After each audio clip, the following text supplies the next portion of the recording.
21 तारीख को कल कुरुक्षेत्र में सर क्या पूरा ट्रेनिंग कार्यक्रम है? और सर ये जो है कुरुक्षेत्र में हरियाणा के नवनिर्वाचित जितने कांग्रेस के अध्यक्ष हैं, जिला कांग्रेस के, और उत्तराखंड के जिला के अध्यक्ष, उन सबका प्रशिक्षण केंद्र है।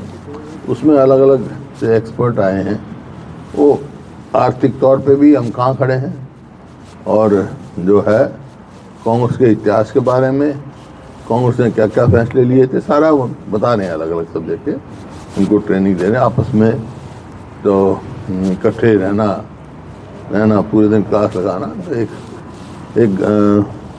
संगठन की जो भावना होती है ना, इकट्ठापन की, वो भावना दी है। तो आप प्रदेश का संगठन पूरा हो गया जी? जिला कमेटियां बन गई, कब पूरा? नहीं, पूरी नहीं बनी, 20 बनी है अभी, और बन जाएंगी जल्दी। प्रदेश स्तरीय जो संगठन था वो होगा 4 के बाद, उसके फौरन बाद कार्रवाई होगी। फिर ब्लॉक कांग्रेस के अध्यक्ष बनेंगे और स्टेट बॉडी बनेगी। इस तरीके की ट्रेनिंग सर इसमें दी जा रही है सब तमाम जिला अध्यक्षों को, क्या बताया जा रहा है? ये कोई नई बात नहीं, पहले भी कांग्रेस अध्यक्षों को दिया जाता था भाई। कांग्रेस के इतिहास के बारे में, कांग्रेस की कुर्बानियों के बारे में, देश की आज़ादी की लड़ाई के बारे में, कोई अलग अलग नहीं है। कांग्रेस का इतिहास और देश की स्वतंत्रता संग्राम कोई दो चीज नहीं है। और जैसे जिले के प्रधान हम कि बहुत राष्ट्रीय लेवल के भी, प्रांतीय लेवल के भी जिले के प्रधान रहे हैं। जैसे चौधरी छोटू राम रोहतक जिला के प्रधान रहे, मेरे दादा चौधरी मातूराम रहे, मेरे तो घर पिताजी भी रहे, और पंडित श्री राम शर्मा, चौरणवीर सिंह, चौधरी सुल्तान सिंह, ये सब जिला के अध्यक्ष रहे। मेरे को मौका नहीं मिला जिला के अध्यक्ष बनने का। ब्लॉक कांग्रेस कमेटी का रहा हूँ मैं, उसके बाद सीधा प्रदेश कांग्रेस कमेटी का अध्यक्ष बना। आप तो सीधे प्रदेश के वहाँ ब्लॉक से गया हूँ भाई, ब्लॉक कांग्रेस कमेटी का अध्यक्ष था, फिर ब्लॉक समिति का चेयरमैन था, फिर सांसद गया, फिर प्रदेश अध्यक्ष बना। सर, कैबिनेट मंत्री किशन बेदी हैं, उन्होंने कहा कि राहुल गांधी के नेतृत्व में कांग्रेस ने देश भर में कई चुनाव हारे हैं, तो वो क्या ट्रेनिंग देने के लिए वो कुरुक्षेत्र में आ रहे हैं? ट्रेनिंग तो कई चुनाव क्या आ रहे, मतलब वोट अच्छी परसेंटेज है। कांग्रेस एक मजबूत पार्टी है, राष्ट्रीय पार्टी है। ये राजनीति में चुनाव हारना जीतना कोई बड़ी बात नहीं है। भारतीय जनता पार्टी के 2 ही MP थे भाई मेरे समय, और यहाँ विधानसभा में कितने MLA थे? फिर ये भाजपा के नए अध्यक्ष चुने गए हैं आज, नवीन नितिन जी, तो कहना ठीक है, उनकी पार्टी का काम है।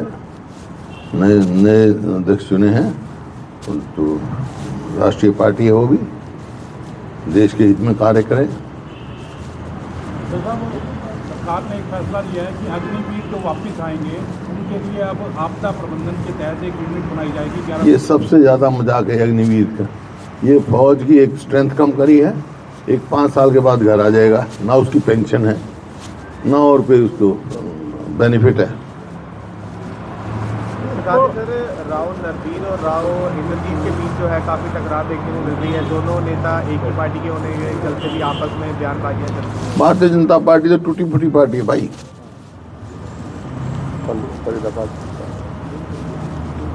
टूटी फूटी पार्टियों में ऐसा ही होता है। सर, वो आरोप भी लगा रहे हैं, हमने कई बार सरकार बनाई, उसके बावजूद भी हमारे इलाकों में विकास नहीं हुआ। मैं बताने लग रहा हूँ ना, टूटी फूटी पार्टी है। यहाँ कहीं अनिल विज साहब की कोई बात नहीं मानी जाती, कभी वो कहते हैं, कभी वो कहते हैं, लेकिन जनहित का फैसला कोई नहीं कर रहा। जनहित में कोई कार्य नहीं कर रही। एक सर, HPSC का मामला आप लगातार उठाते हैं, अभी भी 22-23 दिन हो गए, पंचकुला में काफ़ी युवा बैठे हैं कि पद खाली छोड़े जा रहे हैं। हजारों पद ऐसे हैं जो खाली छोड़ दिए, उनकी भर्ती नहीं की जा रही। हालांकि भर्ती प्रक्रिया वो पूरी करने की कह रहे हैं, लेकिन पद खाली छोड़ देते हैं। इस पर आप क्या कहोगे? उसका ये है कि 2 लाख के करीब जो है सैंक्शन पोस्ट खाली पड़ी हरियाणा सरकार में, और ख़ास तौर पे जो एजुकेशन डिपार्टमेंट है, यूनिवर्सिटी हैं, स्कूल हैं, 50% सैंक्शन पोस्टें खाली पड़ी, 50%। मतलब पूरे हरियाणा परिस्थिति ये हुई है अस्पताल में जाओ तो डॉक्टर नहीं, स्कूल में जाओ तो मास्टर नहीं। और जो थोड़ी बहुत लगी हैं, हालांकि इनका ये वायदा था 2 लाख नौकरी देंगे हम, और 1,20,000 जो HRM में थे उनको पक्का करेंगे, लेकिन कोई नौकरी नहीं। थोड़ी बहुत जो लगी हैं वो आप उनका चयन देखो उठा के। जो ये आप कह रहे हैं ना कि क्या हो रहा है, सिर्फ इस वास्ते हो रहा है कि बाहर के लड़कों को नौकरी लगानी। अब मतलब जैसे एक बार SDO लगे 80 में से 78 बार के, इसी प्रकार से अब जो टीचर्स का सिलेक्शन हुआ 8% हरियाणा के असिस्टेंट प्रोफेसर, बाकी बार के।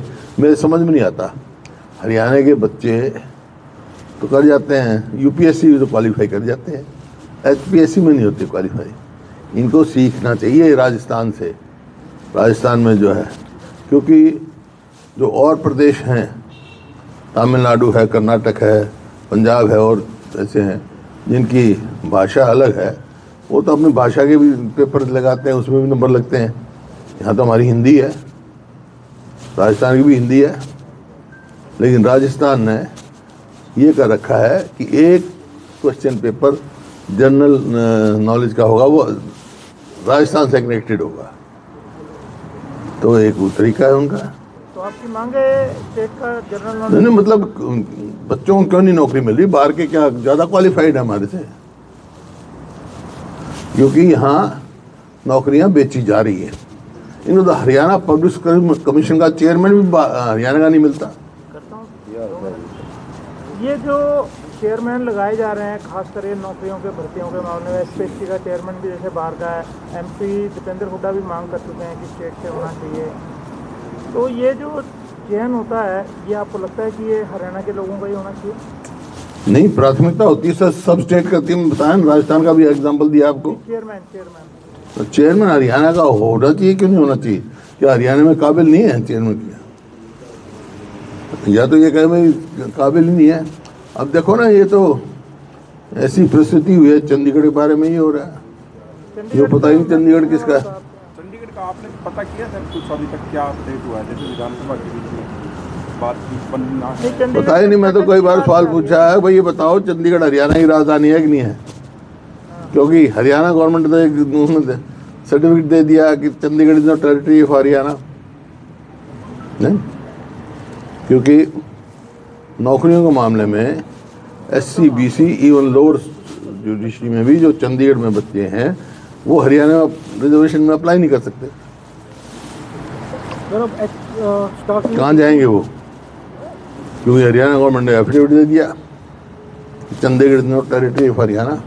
जब चंडीगढ़ हरियाणा की राजधानी नहीं है, तो पहले तो कह रहे थे हम जमीन लेंगे, यहाँ अपनी विधानसभा बनाएंगे। अब उन्होंने मना कर दिया। खैर ये लंबा इशू है, पर 2200 को बात करेंगे पूरा। सर, अब जो पेपर इशू तो बड़ा बन गया जी, है ही बड़ा, छोटा क्यों है? तो बात ही कर लो। नहीं, बातचीत बता दी मैंने, जो बता दिया। सर, भर्तियाँ की प्रक्रिया जो है वो शुरू हो गई है। पहले टेस्ट हुआ था CET का, अब कई हज़ार भर्तियाँ निकाल दी हैं, अब उनके लिए आवेदन मंगाए जा रहे हैं। और इस साल कह रहा सरकार कई हज़ार भर्तियाँ इस साल कर दी जाएगी। पिछली बार भी तो करी थी इन्होंने। कितने % आए हरियाणा के? 8%। लक्ष्मी योजना के तहत जिस प्रकार से 2100 रुपये देने की बात कही थी, और अब सरकार द्वारा कहा जा रहा है कि 1100 रुपये उनको अकाउंट में दिए जाएंगे, 1000 रुपये की FD करेंगे। ये जो है इवेंट मैनेजमेंट की सरकार है। कहते कुछ है, करते कुछ है, करते कुछ नहीं।